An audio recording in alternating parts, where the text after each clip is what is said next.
Razani with Digital CxO, and I'm here today with Dan Ciruli. He is the Vice President of Product Management at D2IQ. How are you doing today? I'm doing great. Amanda, how are you doing today? Doing well. So can you tell me a little bit about D2IQ?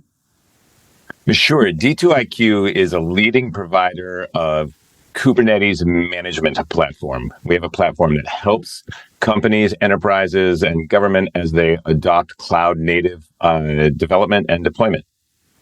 Okay, wonderful. And share a little bit about your background and experience with our audience. Sure. I have started my career as an engineer and spent about a decade doing that before moving into product management. And since being in product management, I have always worked on enterprise products that help technical people do their jobs better in one sense or another. I've been at D2IQ now for about a year. Prior to that, I was leading the platform team at a company called Zora that does subscription management software. But I spent almost a decade before that at Google, where I worked on Google's API infrastructure. And then as Google Cloud became a thing, I worked on a variety of things in open source. I was one of the founding members of the Open API initiative. I then sat on the Istio governance board and helped with, as we defined, how services communicate in the cloud native world. Wonderful. Lots of great things there. I know open source has really changed how people are able to work and produce. So going back, you said you've had a lot of interest in AI, machine learning, and technology that helps people in the workplace. So I know we have some generative AI platforms that have really just taken the world by storm, like ChatGPT recently, and then ChatGPT-4 rolled out. And I think more people than ever outside of the normal traditional tech industry are really noticing this technology now.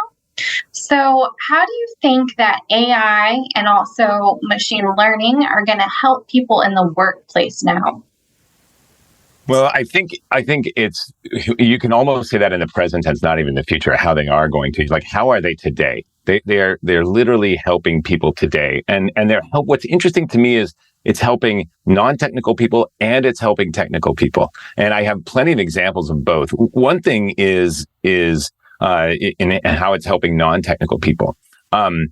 Generative AI, I don't really love the term AI because I don't think it's really artificial intelligence. I think it's simulated. But one thing it does very well is it writes very well. And many people are using it to help produce copy or to help in brainstorming.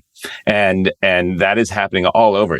I would guess literally that the quality of press release, the quality of the writing in press releases, I will specify that, has improved in the last year in the world because of generative AI, because these machines, what they're very, very good at is sequencing words, and they can just phrase things very well. So I shouldn't say that the quality of the press release has gotten better. It's a form versus content thing. They can help with the form. They can't necessarily help with the content. If you don't have a good idea for your press release, if you don't have a good product that you're writing about, generative AI isn't going to make it better. But it can literally help you with the phrasing, And I think it's helping people compose emails that are succinct, that are well phrased as well.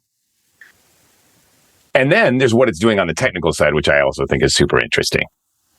Yeah. So go into that, and then I have some additional questions. But yes, how is it helping on the technical side?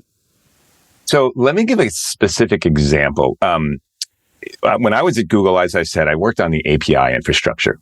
And at the time, Google had somewhere around 200 public APIs, and we supported 7 different client library languages, right? We supported, Java and Python, maybe Ruby was one of them, JavaScript for sure. And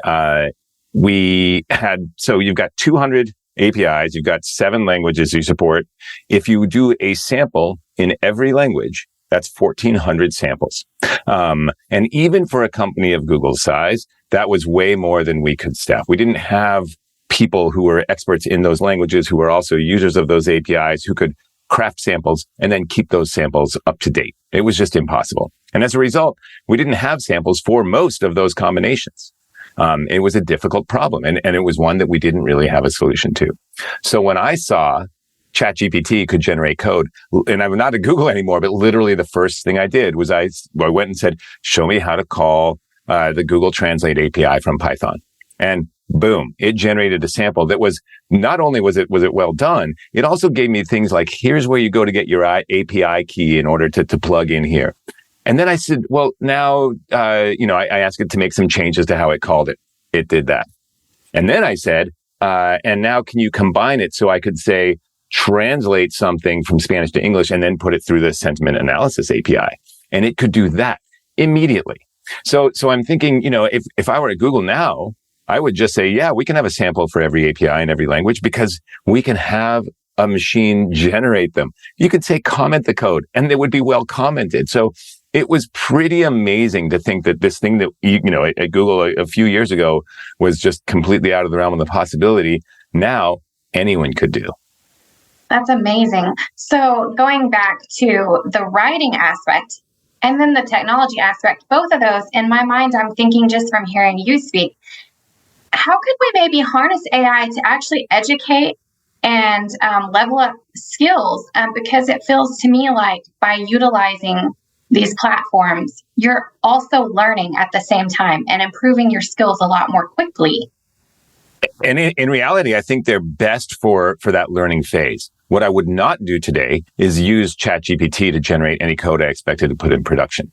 I would never trust code that came out of it to go straight in production. You need someone, just like code that a human writes, someone needs to review it, needs to make sure that it's doing the right thing and that it's observing best practices. However, if you're trying to learn how to do a thing, it's fantastic. And the thing that makes it better than a prepackaged tutorial is that you can ask it questions. You can say, hey, do this. Well, what if I wanted to do that? Which you can do if you have an instructor sitting with you, but you can't do if you're just observing a tutorial, if someone's crafted a tutorial. And that interactivity you can get with it as you're learning something out. Now I want to add this. How about if I try this? It's fantastic. Another project that I worked on is this Istio project. It's part of the cloud native landscape. It's very complicated to get started. And that was another thing I said, help me do this. We use a file called a YAML file, which can be really complicated and difficult for people to understand how the concepts work together. I asked ChatGPT to help with that, and it did right away. And then I said, now tweak it so it does this, and it can do that.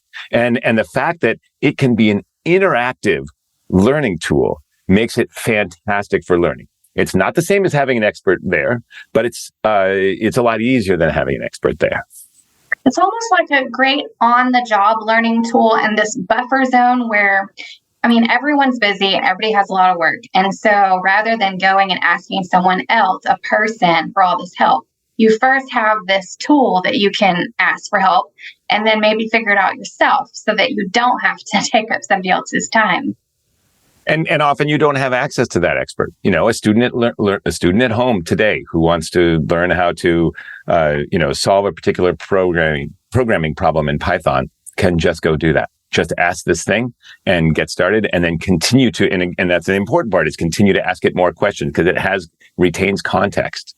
Yes, definitely in the classroom, I see so many use cases for it. People that struggle with math, they're utilizing AI to help solve difficult problems, but not just give them the answer. It actually lays it out for them.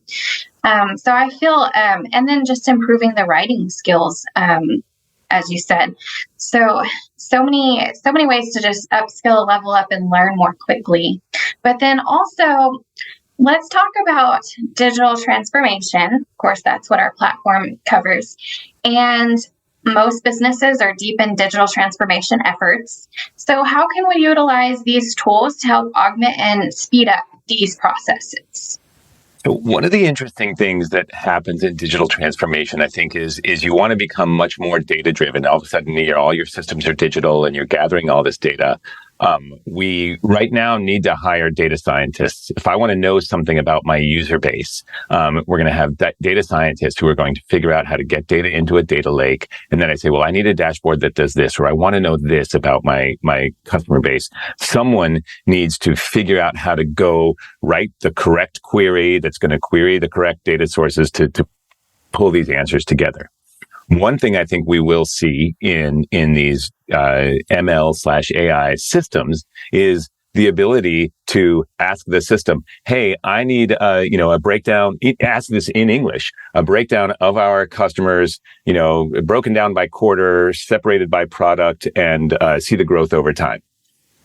Ask that in English, right? And type that query and have it return, "Oh, can you make that a bar graph and instead go back 8 quarters instead of 4, right?" And just interact with the systems in English. And that's going to change, if we think about a tool like Excel or Google Sheets, how complicated it can be. Some people are wizards and they know how to use pivot tables and they know how to write select queries and these complicated things in spreadsheets, when really someone started that by saying, "Hey, I need you to break down the data like this." Well, these AI systems in a digitally transformed business will be able to just take those queries in English and return that data. Now, there's a scary time where we're not sure if it's doing it right. Like you're gonna have to see kind of the proof. Are we sure it's writing those queries correctly? But the accessibility of getting those answers instead of sending your data scientist off for weeks to do it is going to be very interesting. And then your data scientist will still have a job, but it's going to be, how do you get the right data into the system? How do you ensure that the system knows how to interpret data? So I don't think of this so much as a job eliminator, as rather it's going to transform what the jobs are and what people have to do. Mm-hmm. I'm wondering if this is actually going to open up the ability for more non-traditional tech professionals, maybe that don't have as much tech skill or background, will now be able to come in and do some of these jobs with these tools. Every generation of technology transformation does that, right?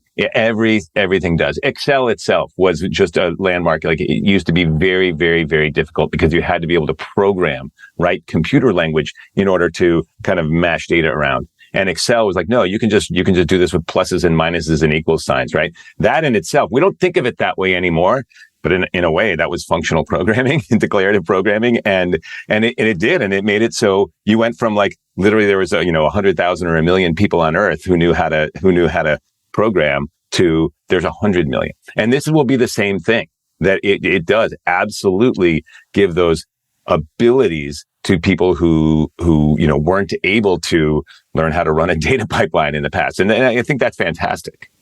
Yeah, maybe in the future, you're no longer going to have actual data scientists or people who have gone for these full degrees. They can utilize this technology and come in with a little bit less skills and catch up. I don't think that part is right. In the way that when Excel made it so you didn't need to, write a computer program in order to manipulate lots of data, that didn't eliminate programming jobs, right? In fact, there were more. And in fact, we are also, at the same time this is happening, getting more and more data sources, having to figure out how to combine them, how to put them into, how you're going to design a place to store it. Your AI needs to find that data somehow.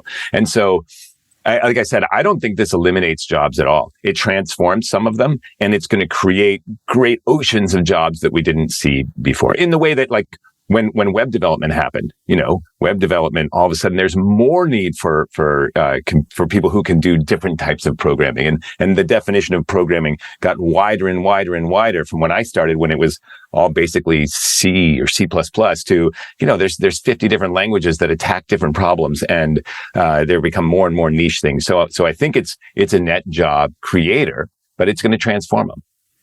Well, that's good. I'm sure that most people would be glad to hear that and relieved that they don't have to worry about their jobs, because that is a concern as these technology progresses. I hear that a lot. Are we going to lose our jobs? And but really, it's just going to create new ones and change the way they do the jobs.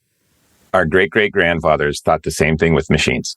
Right. They really did. And then electricity and every new technology, we see the things that it's going to make easier. And we think that that's someone's job today. But in reality, we always find more work to do. But it ends up being higher level work every time. Right. It ends up being higher level work. Yes. And one thing we do have to think about is there are humans behind all this technology. So, at the end of the day, humans have to be there, and the technology is just augmenting and enhancing and speeding up the work. Absolutely. Yes. So, let's talk about, we've talked a lot about the pros and how amazing the technology is, but what about some of the cons and the drawbacks? There's quite a few that I've been hearing about, like bias and ethical concerns, of course. AI hallucinations is another one. So, can we go into some of these issues? I think there are tons and tons of cons, and just like with the other technological revolutions we've had, we have to be very, very aware of them, and the technology is already getting ahead. And you touched on a couple. I think that the desire to use AI to make decisions is pretty scary. We see things with facial recognition and people being accused of crimes because an algorithm said, well, I think that's the same face as this face, right? And that will be happening all over the place. You see, which credit applications get accepted and which don't. ML is playing a part in there. And so I think that where AI is used, there are going to be a lot of ethical issues. Where the AI is trained, what data it is trained on is already a huge issue. And are you training on data that you had the ability to do? You see this in the generative AI world for art. I can say, give me a painting of me in the style of whatever artist I want to, and maybe that artist would never have wanted to do that. Was it fair to train the AI on that? And there are countless others. There's a good quote from IBM in the 1970s that says, a machine should never never make an important decision because a machine can never be held accountable. And I think that's a really, really interesting proposition. So where these things get trained, what data they are trained on, does the data that they're trained on have bias? Because if so, then we know the system will have bias. There have been some really embarrassing accounts already, and how it gets used. So without a doubt, as much as I am optimistic about this technology, I also think that as with all technology, we have to be very careful and think about these ethical issues. There are places to use it safely, absolutely, and there are places to use it where it doesn't bother me ethically, but we need an active part of our community who is thinking about these issues, writing about these issues, establishing standards on these issues so that we can proceed safely. Absolutely. So last question, where do you see the world in 5 years from now? Ooh, that's a great question. I think I'm going to go optimistic on this one. I think education is going to be transformed. And I think education is going to be transformed in a lot of different ways, technical and non-technical. As I said, how we learn new things. Already we're thinking about how we can help. As I just gave those examples of starting to learn to code. It's going to be fantastic when kids can move to a truly interactive process. We've already seen, I have 3 kids, and I've already seen technology helping them a lot more. But when they can ask a question, they're using apps to learn things like math pretty frequently now. When those become interactive, it's going to be amazing. I think how we think about writing is going to change. Just like how we think about spelling changed in the beginning. Like, is it okay to use a spell checker on your paper, right? And so I'm really excited to see, I think education 5 years from now is going to look extremely different than it does right now. And the end result is we'll be learning faster, right? The end result is education is going to be improved, and we're going to learn. There's be certain things, and I can't predict exactly which ones, but there are some things that we're going to learn faster than ever before. And, when we learn faster, that means we can learn more. In our 12 years of education, just primary education, we'll get farther than we ever thought. And so I'm very excited about that. I think some industries like customer service are going to get improved so much, right? When you can deal with a bot that actually kind of knows what it's doing and can actually help you, change your cable subscription or cancel your cell phone subscription or do that. And, it's going to be amazing. And so there's a lot of industries are really going to fundamentally change very, very quickly and, make our lives a little bit smoother. worried about the ethics. I'm worried about a lot of the things, but I do know positives will come. Yeah, I agree. I think the future is looking really bright, and I'm excited to watch it unfold. So thank you so much for coming on today and speaking with us and giving your insights. Glad to have the opportunity. Thanks for having me. All right. Thanks, and have a wonderful weekend.